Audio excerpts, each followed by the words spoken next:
ప్రపంచవ్యాప్తంగా చైనా ఒక స్ట్రాటజిక్‌గా పోతోంది.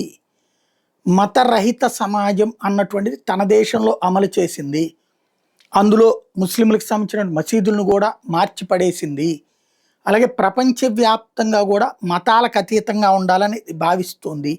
అందుకోసం యూనివర్సిటీలని ఎంచుకుంది.